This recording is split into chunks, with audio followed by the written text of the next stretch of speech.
जय जोहार। मैं हूं संदीप अखिल। आप देखा था गदर आवाज छत्तीसगढ़ के। आज गदर के पड़ाव सूरजपुर जिला के प्रेमनगर विधानसभा में।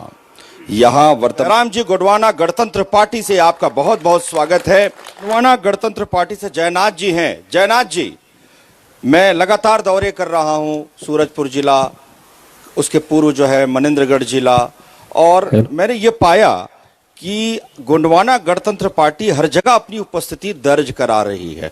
ये उपस्थिति दर्ज कराने तक सीमित रहेगी कि परिणामों तक भी आप पहुंचेंगे?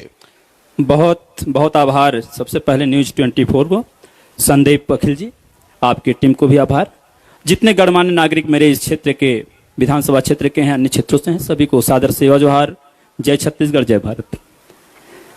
एक कहावत के साथ अपनी बातों को मैं रखूं तो ज्यादा अच्छा हो, सरगुजा का हूं मैं, कि जात रहें लटोरी और पहुंच गई जलडेगा, और सखी बापला बाप कथे अपन दाउला नेगा।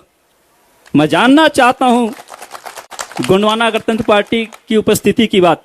हम कभी हमारे लोग भाजपा और कांग्रेस को जो है वोट देते रहे हैं, ऐसी क्या जरूरत पड़ा कि हम क्षेत्रीय पार्टी बना के भाजपा और कांग्रेस के जो है निगरानी पे लग गए?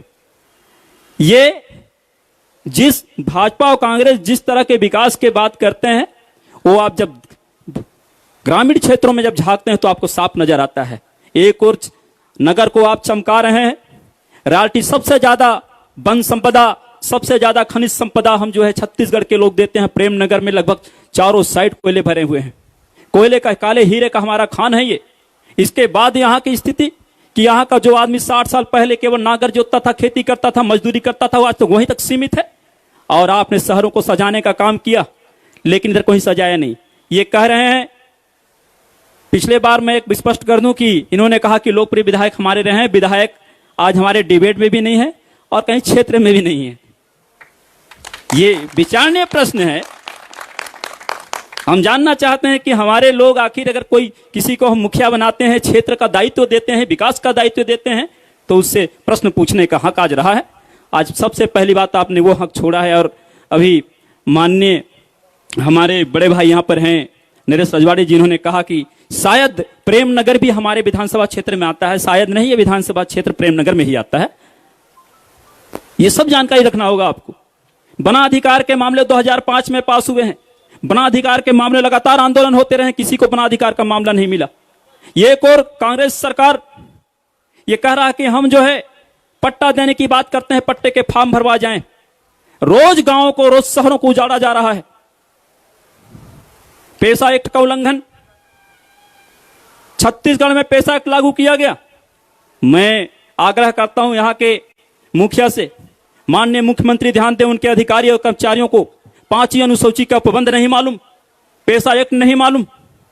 ये किसी ग्रामीण क्षेत्र में जब जाके कहते हैं कि हम बिना प्रस्ताव का एक पुलिया नहीं बनाएंगे, और वहीं बिना प्रस्ताव के, बिना ग्राम सभा के अध्यक्ष की सहमति और अनुमति के बगैर जाके वहां पे गांव को उजाड़ने का काम करते हैं। कोई फर्क नहीं पड़ता, शासन चाहे कोई करे। पांडु करेंगे तो जुआ में हार देंगे, कौरव करेंगे तो साड़ी उतार देंगे। जनता तो बेचारी सीता है, आखिर जाए कहां? पिछले 70 सालों से इस देश में शासन करने वाले लोग आखिर किस तरह का विकास किए कि बाहर का आदमी मजबूत होता गया? जब मिनी भारत बना हमारा पूरा छत्तीसगढ़, हमने राजस्थान, हरियाणा, रीवा, तमाम क्षेत्रों, तमाम राज्यों के लोग को बसाया, हमारे पूर्वजों ने बसाया, इसलिए कि हम साथ में विकास करते, साथ में एक दूसरे के सांस्कृतिक विरासत के साथ हम आगे बढ़ते। लेकिन ये हो ना सका, ये हो ना सका। और हमारे जो प्रतिनिधि हैं, ये कहीं ना कहीं इच्छा शक्ति इनकी कमी रही है। खेल साय जी को पिछले बार जो चुनाव में आप कह रहे हैं कि जीते हैं, वो एक बात था, लोगों ने एक सिरे से नकार दिया था। ये आप लोगों ने नया सिपुंगा छोड़ा था कि माननीय टी.एस. सिंहदेव जी मुख्यमंत्री होंगे तो विकास का गंगा बहेगा, विकास का जमुना बहेगा, और ये धरा का धरा रह गया। और बाद में आप लोगों ने बाबा टी.एस. को भी नहीं छोड़ा, कहीं का उनका मान सम्मान स्वाभिमान चौपट कर दिया। रमन सरकार के 15 साल पहले जिस तरह से रतन जोत में डीजल नहीं है, खाड़ी में डीजल बनेगा बाड़ी में, आपने रतन जोत चारों तरफ लगवा दिया, करोड़ों रुपए का घापला करा दिया। धान घोटाला, नान घोटाला, सब घोटाला छाए हुए थे।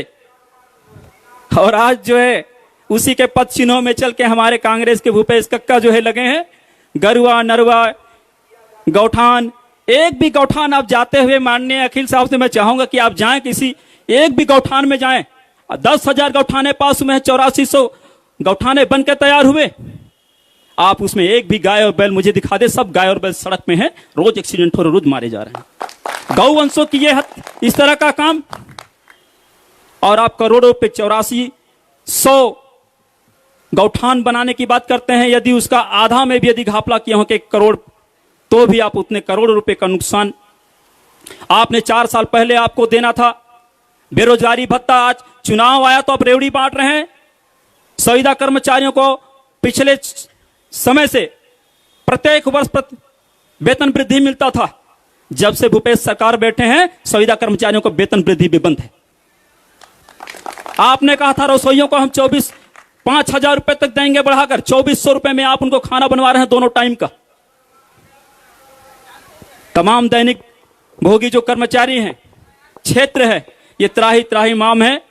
मैं समझता हूं कि इन दोनों मामले में जिसमें जो स्थिति है इस क्षेत्र के लोगों का, इन दोनों मामले में दोनों ही पार्टियां बराबर के जिम्मेदार हैं। बात आपने रखी, गोंडवाना गणतंत्र पार्टी लगातार अपनी बात रख रहे हैं। वो उनकी बातों से स्पष्ट है कि कांग्रेस और भारतीय जनता पार्टी दोनों की कार्यप्रणाली से नाखुश हैं। अब हमारे कार्यक्रम में बैकुंठपुर में आपके साथी ने कहा था कि बंद होना चाहिए, आपका क्या कहना है? हम शुरुआत से ही इस बात को बोल रहे हैं कि जो शराब का छूट है, ये दोनों पार्टियों ने जानबूझ करके आदिवासियों के संस्कार से जोड़ के दिया, ये गलत बात है। शराब का जो संबंध है हमारे पूजा पाठ में, वो आपके हिंदू के महाकालेश्वर मंदिर उज्जैन में जितना है, केवल चढ़ा देने तक का। पर आप लोगों ने उसको मेरे संस्कार से जोड़कर आदिवासियों को कोई शिक्षा से, आपको शिक्षा का छूट देना था। आपके मंत्री और विधायक बैठे और कह दिए कि ये आदिवासियों को संस्कार में जोड़ा जाए, शराब का छूट दिया।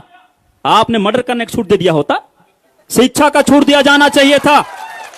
आप लोगों ने मेरे समाज के जल जंगल जमीन को लूटने के लिए शराब का इसलिए छूट दिया ताकि ये शराब इनके बच्चे पिए, घर घर में शराब हो, और अपने अधिकारों को, संवैधानिक अधिकारों को, नागरिक अधिकारों को जाने बगैर चुपचाप बैठे रहें, जंगलों में जाके पड़े रहें। और आजादी के बाद केवल आदिवासियों का विस्थापन हुआ है, उनके जमीनों को लूटा गया, जल जंगल जमीन। हसदेव क्षेत्र को जाके देखिए आप, कितने बड़े आंदोलन में हसदेव के मामले में छत्तीसगढ़ से आंदोलन बढ़ता है, उदयपुर से आंदोलन होता है, ऑस्ट्रेलिया तक जाता है, जगह जगह विरोध होता है। और आप अदानी, अंबानी, तमाम लोगों के प्लेट में से कुछ ना कुछ ले रहे हैं। कैसे काम चलेगा? कैसे काम चलेगा?